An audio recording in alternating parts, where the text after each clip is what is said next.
Starbucks was not part of the original ELN strategic plan, but with new locations would put another specialty coffee shop next to the Oak House, which opened less than a year ago.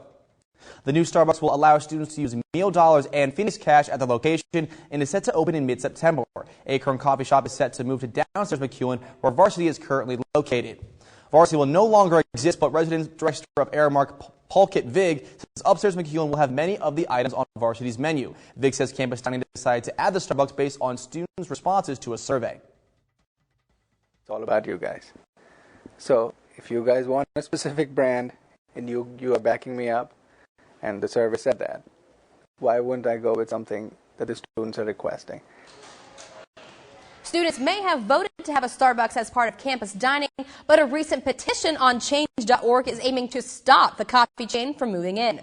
Owner of the Oak House, Phil Smith, says that he was not consulted on the decision to bring in Starbucks.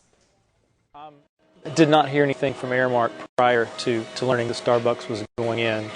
So I don't know, that might have been a good idea to maybe chat with some of the other local businesses to see what is needed and what might complement the downtown area.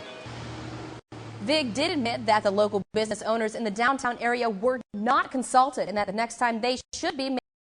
Attorney Marilyn Mosby announced Friday criminal charges will be brought against 6 Baltimore police officers for the death of Gray.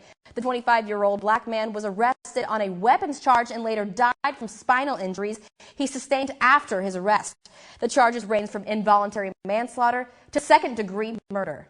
8% of ELN students are from Maryland, many of whom live in the city suburbs. Out of respect for students from the area, ELN is hosting a vigil for Baltimore tomorrow at 4:30 p.m. in the sacred space of the Newman Pavilion. And there will be a campus rally and march for respect and racial equality to acknowledge the racial tensions involved with this case and the tensions here on our own campus. In the wake of racial tensions nationwide as well as on campus, ELN's Black Student Union and Alpha Kappa Alpha Sorority Incorporated held the first N-word forum. The discussion was meant to start a conversation regarding racial bias both on and off campus. Topics included whether the N-word had different meanings if used by people of different races, and if any group of people got a pass on using the word.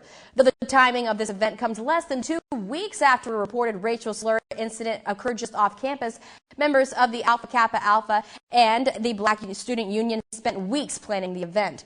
More than 80 people attended the forum, including freshman Luke Murray. Impressed with how many people were there. At the same time, I think this is such an important conversation to have that I think more people should have been here. Organizers of the event were only expecting 30 to 40 people to show up and say they were impressed by the quality of the conversations.